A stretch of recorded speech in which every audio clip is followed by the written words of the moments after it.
জিলহজের প্রথম 10 দিন, কোরবানিদের 10 দিন আগের যে স্মৃতি, আমাদের সমাজ পারিপার্শ্বিক পুরো চিত্র যদি আমরা চিন্তা করি, আমাদের স্মৃতিতে কি ভেসে ওঠে?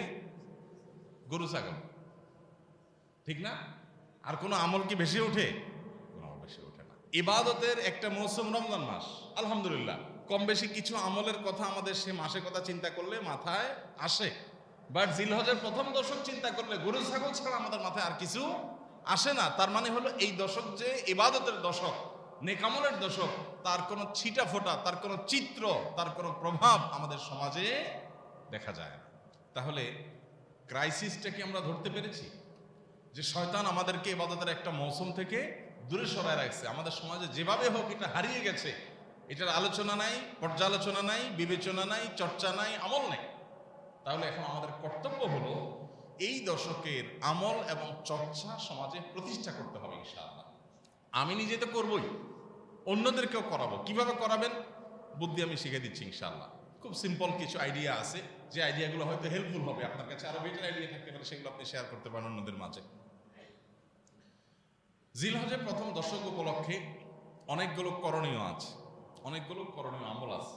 আমরা সে আমলগুলোর কথা আগে একটু বলে নিই, এবং আমলগুলোর বলতে বলতে ফাঁকে ফাঁকেই আমরা কিভাবে সমাজে সেটা বিস্তার করবো সেটা আমরা বলে ফেলবো ইনশাআল্লাহ। নাম্বার 1, জিলহজের প্রথম দশকের সবচেয়ে বড় করণীয় হলো হজ করা। এই দশকে যত করার কাজ আছে এর ভিতরে সবচেয়ে বড় কাজ কোনটা? হজ করা। আল্লাহ যাদের তৌফিক দিয়েছেন তারা তো ইতিমধ্যে চলে গেছেন, অনেকে যাবেন ইনশাআল্লাহ। আমাদের জীবনে যাদের তৌফিক এখনো হয় নাই, তারা নিয়ত করি জীবনে কোনো এক বছর জিলহজের প্রথম দশকে আমি একটু হজ করবো ইনশাআল্লাহ। আল্লাহর কাছে একটু এখনই দরখাস্ত জমা দিয়ে দিব, দোয়া করব, চেষ্টা শুরু করবো যে আল্লাহ এই দশকের প্রধান আমল হজ জীবনে একবার আমাকে করায়। আমি দুনিয়া থেকে চলে যাব, তোমার ইবাদতের এই মৌসুমের প্রধান আমলটা জীবনে একবারও করবো না, তা কিভাবে হয়? একবার অন্তত যেন করতে পারি, এই তৌফিকটা আল্লাহর কাছে আমরা চেয়ে নিব ইনশাআল্লাহ। তাহলে প্রথম আমল পেয়ে গেলাম জিলহজের প্রথম দশক, সেটা হলো কি? হজ। দ্বিতীয়, হজের পরে দ্বিতীয় সর্বোচ্চ গুরুত্বপূর্ণ আমল হলো কোরবানি করা। আলহামদুলিল্লাহ যাদের সামর্থ্য আছে তারা কোরবানি করবেন, আল্লাহ চাহেন তো, তাই না? কোরবানি কেন করবেন? নিয়তগুলো ভেজাল মুক্ত করে নেবেন, খাঁটি করে নেবেন। গোশতের জন্য, মুখ রক্ষার জন্য, চক্ষু লজ্জা থেকে বাঁচার জন্য, সমাজে মানুষ কি বলবে কোরবানি না করলে সেটার জন্য, সেই প্রশ্নের উত্তর নিজের কাছ থেকে ক্লিয়ার করে নেবেন, নিয়ে কোরবানি করবেন। তাহলে দ্বিতীয় আমল হলো কোরবানি করা এই দশকে। 3 নম্বর আমল হলো এই দশকে যেই কোনো রুটিন ভালো কাজ বিশেষ গুরুত্বের সাথে করা। 5 ওয়াক্ত নামাজ অন্য সময় গাফলতি করছেন, এই দশকে আর করবেন না। এই দশকে স্পেশাল কেয়ার করবেন যে নামাজে যাতে কোনো গাফলতি না হয়। ওয়াক্ত মতো জামাতের সাথে পুরুষরা মহিলারা ওয়াক্ত মতো আউয়াল ওয়াক্তে নামাজ পড়ে ফেলবেন। ফজর নামাজটা যাতে মিস না হয় এই দশকে কোরআন তেলাওয়াত অন্য দশকে না করলে এই দশকে একটু করার চেষ্টা করবেন। অন্য দশকে যে আমল করেন না সেটাই আর দশকে বেশি বেশি করবেন। তাহলে সাধারণ নেকামল বেশি বেশি করবেন। কারণ এই যে একটা হাদিস শুনালাম, নবী সাল্লাল্লাহু আলাইহি ওয়াসাল্লাম বলেছেন এই দশকের নেকামল আল্লাহর কাছে এত প্রিয় যে অন্য কোনো সময়ের আমলে আল্লাহ এত খুশি হন না, বান্দার এই দশকের আমলে যত খুশি হন। জিজ্ঞাসা করেছেন সাহাবীরা, হে আল্লাহর রাসূল, অন্য সময় যদি কেউ আল্লাহর রাহে জিহাদ করে সেই কাজটাও কি এই দশকের নেকামলের চাইতে প্রিয় না? জিহাদ, জীবন বাজি রাখা। নবী করিম সাল্লাল্লাহু আলাইহি ওয়াসাল্লাম বলেছেন ওয়ালাল জিহাদু ফি সাবিলিল্লাহ। এমনকি অন্য সময়ে আল্লাহর রাহে জিহাদ করলেও সেটা এই দশকে সাধারণ আমলের চাইতে বেটার না, চিন্তা করা যায়। তবে এক্সেপ্ট হলো ওই ব্যক্তি যে অন্য সময় জেহাদে বের হয়েছে, তার জীবন, তার সম্পদ সব বিলিয়ে দিয়ে আসছে, কিছু নিয়ে ফিরে আসে নাই, সে সব উজাড় করে দিছে, উৎসর্গ করে দিছে, তার কথা ভিন্ন, তার মর্যাদা সব কিছু। তাহলে এই দশকের নেকামলের মর্যাদা সম্পর্কে আমরা ধারণা পাচ্ছি। তাহলে তৃতীয় করণীয় হলো বেশি বেশি নেকামল করা। 4 নম্বর করণীয় হলো যে কোনো পাপের কাজ, গুনাহের কাজ যে কোনো সময় নিষিদ্ধ, এই দশকে বিশেষ ইবাদতের মৌসুম হওয়ার কারণে স্পেশাল কেয়ার করা যে আমি গুনাহের কাজ করব না। যেমন রমজান মাসে যে ঘুষ খায়, কোনো ঘুষখোর ড্রয়ার খুলে দেয়, দিয়া ক্লায়েন্টকে বলে এখানে রেখে দেন, রোজা আসি তো সন্ধ্যার পরে ধরবো। এই যে এতটুকু তার মধ্যে যে বিহিত আসছে, যদি এটাতে কোনো কাজ হবে না, দিন শেষে তো খাইলো সে, যে রোজার মাস, টাকাটা হাতে নেব না, ক্যাশে রাখেন, ইফতার করে তারপরে ধরবো।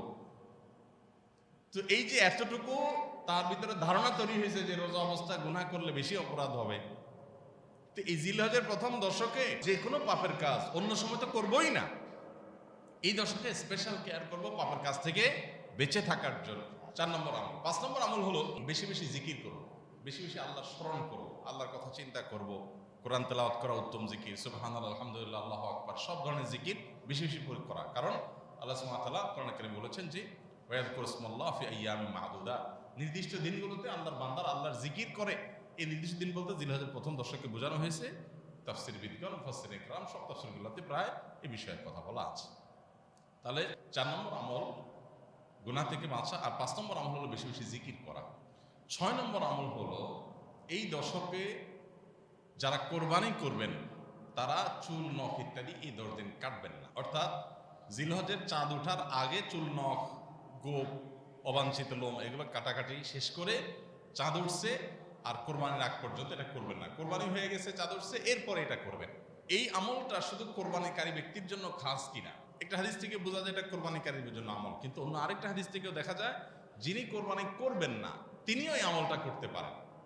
করলে আল্লাহ তাআলা থেকে কোরবানি করার সওয়াব দান করবেন।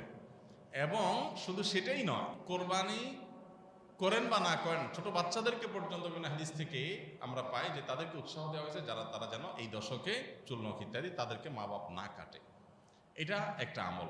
7 নম্বর আমল হলো এই দশক উপলক্ষে তাকবীর বেশি বেশি পাঠ করা। আল্লাহু আকবার, আল্লাহু আকবার, লা ইলাহা ইল্লাল্লাহু, আল্লাহু আকবার, আল্লাহু আকবার, ওয়ালিল্লাহিল হামদ। এই তাকবীরটা বেশি বেশি করে পাঠ করা, এটা এই দশকের আমল।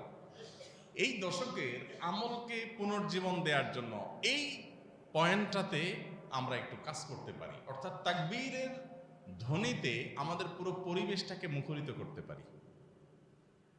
এই জিনিসটা মিডল ইস্টে আছে, সৌদি আরবে আছে। তারা তাদের সমাজে বিভিন্ন জায়গায়, ঘর বাড়িতে, অলিতে গলিতে, এমনকি দোকানে, সুপার শপে, শপিং মলে, বিভিন্ন জায়গায় তারা ছোট ছোট আপনার স্পিকার দিয়ে মৃদু ভলিউমে তারা তাকবীর বাজায় রাখে, সুললিত কণ্ঠে তাকবীর বাজতে থাকে। আল্লাহু আকবার, আল্লাহু আকবার, লা ইলাহা ইল্লাল্লাহু, আল্লাহু আকবার, আল্লাহু আকবার, ওয়ালিল্লাহিল হামদ। গোটা সমাজ যে আমাদের এই পশ্চিমারা এবং তাদের দোসররা আমাদের সমাজটাকে যে নোংরা করে রাখছে, তাকবীর ধ্বনি যদি সারা দেশের সমস্ত অলিতে গলিতে বাজতে থাকে, অন্তত শয়তান থেকে কিছুটা হলেও পবিত্র হবে ইনশাআল্লাহ। এই জন্য এই দশকে তাকবীরটা জোরে জোরে পাঠ করা। জোরে জোরে বলতে আবার এমন জোরে না যে কারোর ডিস্টার্ব হয়, মৃদু ভলিউমে, যাতে তাদের কোনো কারোর অসুবিধা না হয়। সেভাবে আমরা তাকবীরের ধ্বনিটাকে যত বেশি আপনার এটা আমরা চর্চা করতে পারবো, তত বেশি এই সম্পর্কে মানুষের ধারণা তৈরি হবে। যখনই একটু উচ্চস্বরে তাকবীর শুনবে কেউ, তখন তার ধারণা হবে ব্যাপার কি, তখন বুঝবে যে এটা জিলহজের প্রথম দশক চলতেছে, আমলের দশক চলতেছে। এই একটা জায়গায় আমরা যদি কাজ করি তাহলে আমলটাকে আমরা পুনর্জীবন দিতে পারি। সাহাবীদের কেউ কেউ তারা এই দশক আসলে বাজারে যেতেন। কেন? শুধু তাকবীর দেওয়ার জন্য, যে বাজারে গিয়ে একটু জোরে তাকবীর দিতেন। আল্লাহু আকবার, আল্লাহু আকবার, লা ইলাহা ইল্লাল্লাহু, আল্লাহু আকবার, আল্লাহু আকবার, ওয়ালিল্লাহিল হামদ। আমরা শুধু ঈদের দিন পড়ি, ঈদের দিন না, এটা 10 দিন ধরে করার জিনিস। তো সাহাবী বাজারে যে এটা জোরে বলতেন, যাতে করে তার শোনা শুনে অন্যদেরও মনে হয় তারাও পড়ে। তো আমরা মুদি দোকানে, চায়ের দোকানে যাই, যদি একটু জোরে তাকবীর বলি, প্রথম বলার পর সবাই একটু তাকায় থাকবে, ব্যাপার কি, লোকে মাথায় কোনো সমস্যা টমস্যা আছে, এরকম একটা অ্যাপ্রোচ দেখতে পারেন। তো যেহেতু সবাই গাফেল, ওদের কাছে জিকিরটা সমস্যা মনে হয়, এই জন্য আপনি সাথে সাথে একটু ব্যাখ্যা করতে পারেন, একটু এক্সপ্লেইন করতে পারেন যে আসলে জিলহজের প্রথম দশক আসলে একটু সরবে তাকবীর পাঠ করা সুন্নাত, এটা ধারণাটা হারাই গেছে, এই জন্য আমি একটু জোরে পড়ছি। আপনারা কেউ চাইলে পড়তে পারেন, তাহলে ইনশাল্লাহ দেখবেন আবার স্বাভাবিক হবে যে না, মাথা ঠিক আছে, সমস্যা নেই। তাহলে এই তাকবীরটা সাহাবীরা দেখেন বাজারে গেছেন তাকবীর বলার জন্য। জীবনে কোনোদিন বাজারে তো কাঁচামরিচ কিনতে, পেঁয়াজ কিনতে, নানা ধান্দা, নানা কারণে গেছেন, কোনোদিন এরকম হয়েছে যে শুধু একটা আমল করার জন্য বাজারে গেছেন? তাহলে এই দশকে চেষ্টা করা যাবে তো ইনশাআল্লাহ। বাজারে যদি যাইতে না পারেন, অন্তত আপনার আশেপাশে থাকা মুদি দোকানে যায়, 2-3 জন কাস্টমার থাকবে, সেখানে যে একটু জোরে তাকবীর বলবেন, এরপরে ব্যাখ্যা করে দিবেন, পারা যাবে না ইনশাআল্লাহ? আর একটা কাজ তো সবাই পারবেন, সেটা কি? বাসায় ঢোকার সময় সালাম তো দিবেন, বিসমিল্লাহ বলবেন, সালাম দিয়ে ঢুকবেন, এবং ঢুকার পরে তাকবীর শুরু করবেন। আগে সব কথা পরে, বউয়ের সাথে আলাপ সালাপ পরে, সব আগে কি হবে? তাকবীর হবে। আল্লাহু আকবার, আল্লাহু আকবার, লা ইলাহা ইল্লাল্লাহু, আল্লাহু আকবার, আল্লাহু আকবার, ওয়ালিল্লাহিল হামদ। ছেলেটা স্কুল থেকে আসছে, মেয়েটা মাদ্রাসা থেকে আসছে, দরজাটা খুলছেন, সালাম দিল, ওয়ালাইকুম আসসালাম, এরপরে শুরু করবেন তাকবীর। আল্লাহু আকবার, আল্লাহু আকবার, লা ইলাহা ইল্লাল্লাহু, আল্লাহু আকবার, আল্লাহু আকবার, ওয়ালিল্লাহিল হামদ। ম্যাডামের সাথে দেখা করছেন, মিসেসের সাথে দেখা করছেন, বাইরে থেকে আসছেন, সালাম কালাম হয়ে গেছে, কথাবার্তা বাকিগুলো পরে, আগে তাকবীর শুরু হয়ে যাবে, আল্লাহু আকবার আল্লাহু আকবার। এইভাবে যদি আমরা করতে থাকি তখন গোটা পরিবারের মধ্যে একটা ধারণা তৈরি হবে যে একটা আমলের দশক চলছে। একটু কষ্ট হবে, কিন্তু এটা প্রতিষ্ঠা করার জন্য একটা সহজ মাধ্যম। চেষ্টা করা যাবে না ইনশাআল্লাহ? আল্লাহ আমাদেরকে তৌফিক দান করুন। 8 নম্বর হলো এই তাকবীরটাই বিশেষ সময়ে পড়া। সেটা কি? জিলহজের 9 তারিখ অর্থাৎ কোরবানিদের একদিন আগে বা ফজর থেকে নিয়ে 13 জিলহজ ঈদের তৃতীয় দিন পর্যন্ত আপনার প্রত্যেক ফরজ নামাজের পরে একবার করে তাকবীরটা পাঠ করা। নারী পুরুষ সবার জন্য এটা প্রযোজ্য। এটা হলো 8 নম্বর আমল, প্রত্যেক নামাজের পর পর এই কয়েকদিন। আর 9 নম্বর আমল হলো 1 থেকে 9 তারিখ পর্যন্ত এই প্রথম 9 দিন নফল রোজা রাখা। জিলহজের 1 তারিখ থেকে 9 তারিখ পর্যন্ত। এটা বিভিন্ন হাদিস দ্বারা সমর্থন পাওয়া যায় এবং মাওসুআ ফিকহিয়া কুয়েতিয়া, কুয়েত থেকে প্রকাশিত আপনার ফিকহ বিশ্বকোষে ওনারা লিখেছেন যে ইত্তেফাকাল ফুকাহা, সব ফকিহগণ একমত জিলহজের 1 থেকে 9 তারিখ পর্যন্ত এই দিনগুলোতে নফল রোজা রাখা মুস্তাহাব। তাহলে সেটা আমরা করতে পারি। 9 নম্বর আমল গেল। 10 নম্বর হলো বিশেষভাবে আরাফাত দিনে রোজা রাখা, অর্থাৎ 9 তারিখটা স্পেশাল। এই দিনে রোজা রাখলে কি হয়? 1 বছর আগের এবং 1 বছর অগ্রিম আল্লাহ তাআলা গুনাহ মাফ করে দেন। আর 11 নম্বর আমল হলো ঈদের দিনে যত আমল আছে সেই আমলগুলো ঠিক মতো করা। সবাই চেষ্টা করবো তো ইনশাআল্লাহ। আমরা আসুন্নাহ ফাউন্ডেশন থেকে একটা লিফলেট করেছি এবছর, প্রথমবার এবছর আমরা এটা প্রিন্টেড ভার্সন করেছি। এটা ইনশাআল্লাহ সামনে জুমায় আমরা মসজিদে ইমাম সাহেব এবং ওয়াজ সাহেব বলবো, আপনারা ব্যবস্থা করবেন সংগ্রহ করার ফ্রি বিতরণের জন্য।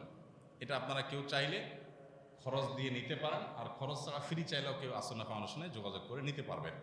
ছোট একটা লিফলেট করা আছে জিলহজের প্রথম দশকের তাৎপর্যগুলো কি, করণীয়গুলো কি, এটা আপনি বিতরণ করেন।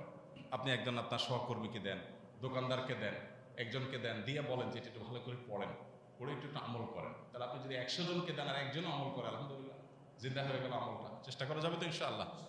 তো লিফলেটটা আগামী সপ্তাহে মসজিদে কিছু নিয়ে আসবে, এখান থেকে একটা বেশি নিতে পারবেন না। একটা বেশি নিলে ফাউন্ডেশন থেকে যাই নেবেন, একটু কষ্ট করেন। শুধুমাত্র আমরা চাই যে আমাদের পকেটে ভরে দেখ। আরো সহজ হইতো যে তাবিজ বানায়া আমলটা খাওয়া দিতে পারতো, আমরা গিলে ফেলতাম, কাহিনী শেষ হয়ে যেত। দরকার হুজুর কিছু টাকা নিতে, তাও ভালো। আমরা মূলত এরকমই চাই, তাই না? যে এত ঝামেলা করে কে? দরকার হলে হুজুর কিছু টাকা পয়সা নেক, একসাথে তাবিজ দিয়ে দেখ, খাইয়ে ফেলাই, যাতে শেষ হয়ে যায়। কষ্ট করতে রাজি না। তো লিফলেটগুলো কষ্ট করে সংগ্রহ করবেন, আর এখানে মসজিদে থাকবে মুসল্লিদেরকে দেওয়ার জন্য। আল্লাহ তাআলা আমাদের সবাইকে সমাজ থেকে হারিয়ে যাওয়া এই আমলটাকে পুনর্জীবন দেওয়ার তৌফিক দান করুন। সবাই চেষ্টা করবো তো ইনশাআল্লাহ?